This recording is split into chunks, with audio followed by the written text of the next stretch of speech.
So there you have it. The manhunt is over, but the reverberations from Charlie Kirk's horrendous killing are still being felt. Guns are far less easily obtained in Britain, but anyone who thinks that our politicians or any outspoken political activists are safe should think again. Charlie Kirk's murder wasn't a warning of political violence to come. It was a warning. In fact, it's already here. Just yesterday, 24 hours after Charlie Kirk's death, Labour MP Sharon Hodgson's office was set on fire in a suspected arson attack. The message, 328 days of blood on your hands, was spray-painted on the wall. Earlier this year, 2 homes and a car linked to the Prime Minister were set alight. He condemned the fires as attacks on democracy. And on Christmas Eve last year, former Tory MP Mike Freer, his constituency office was set alight. Mr Freer cited the fire and unrelated death threats when he stood down last year. While terrifying, these incidents pale into comparison to the fate of Sir David Amos. Police emergency. Please, quick now. The man is wielding a knife and he's threatening me. Where are you? He's killed David Amos at Belfast Methodist Church. Belfast Methodist Church on Eastwood Road North. Okay, we've already got units running, okay? Sorry? Units are already on their way, okay? What's going on? I know, but he's still wielding the knife.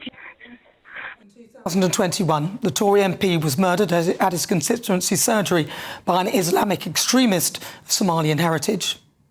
In 2016, Labour MP Joe Cox was murdered by a white supremacist who shouted "Britain first" just days before the EU referendum. In May 2010, current Labour Minister Stephen Timms survived an attempted murder by Islamist terrorist Roshanara Chowdhury, who stabbed him twice in the abdomen at his constituency surgery. And just today, Reform UK leader Nigel Farage spoke out about the threats that he faces. What I will say is, if we are serious about understanding what the limits of free speech are, right, and I will say this actually, those people who posted on TikTok, open TikToks calling for me to be killed yesterday, let's see if the police go and arrest them. Yes. Shall we?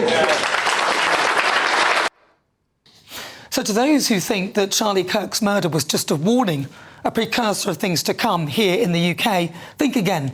Political violence is already here. And anyone that is prepared to put their head above the parapet and express their sometimes controversial opinion is already in danger. Well, let's get a question from the audience. Let's take a question. Simon. Hi. Evening. Can you hear me okay? We can hear you loud. Yeah.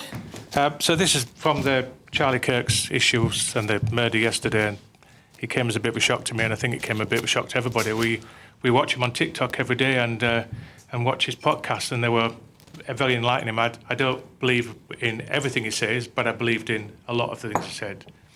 So my question is, to what extent do political parties and their leaders bear the responsibility for the current atmosphere of hostility and extremism? All right, so we start with you, Jane Stevenson. Oh, thank you. It's a really good question.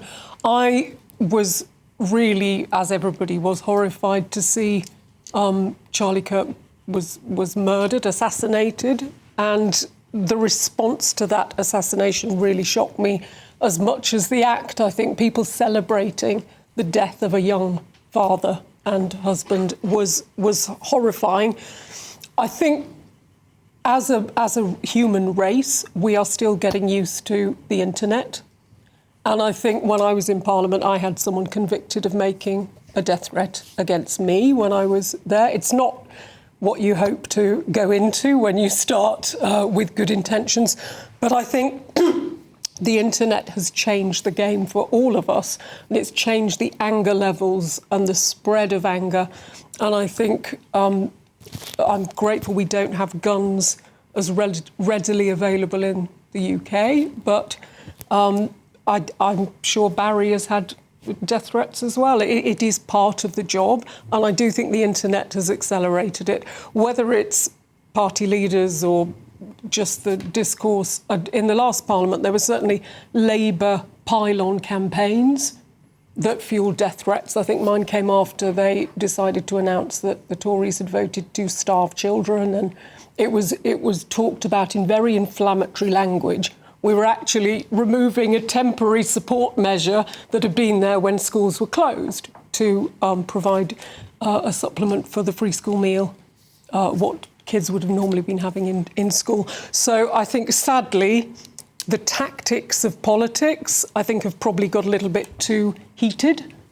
But I do think it's the internet. We're not used to using the internet yet. And I think all MPs have that fear.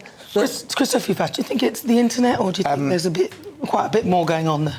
Well, the internet is a part of it, and we're not going to, I think, be able to move away from that very easily. And also, a part of me doesn't want us to, because I think we should be able to free, as long as it doesn't cross a line into like, really violent threats, I think we should be able to have controversial discourse on the internet.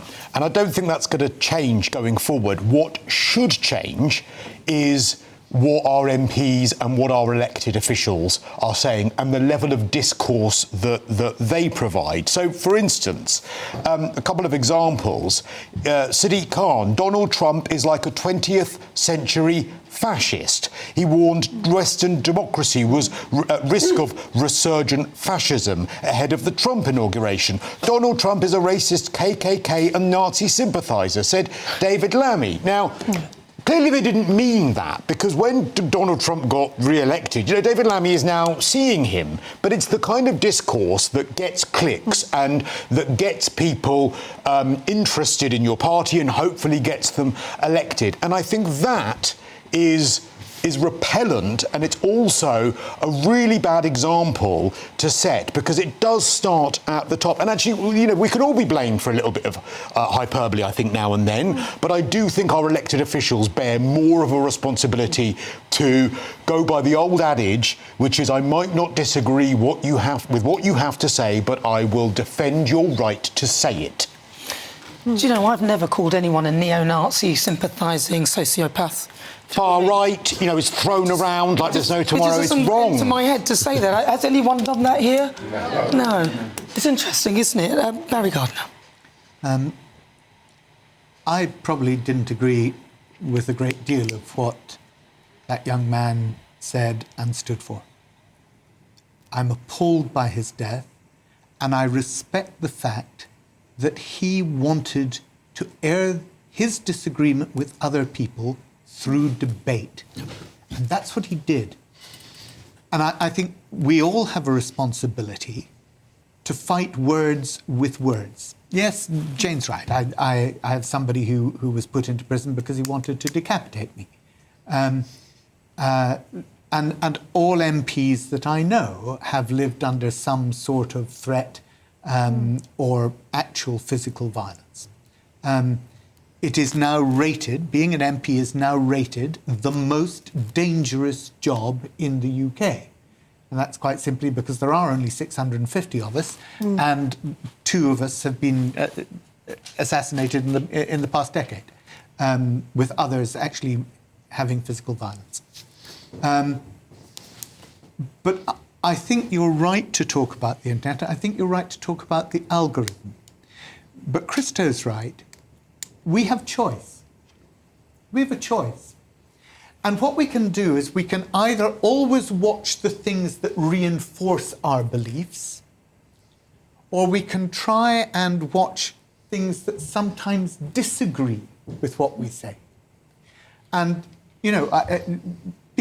people used to say to me, why are you reading the Tory graph? And I'd say, because I need to know what the other side think.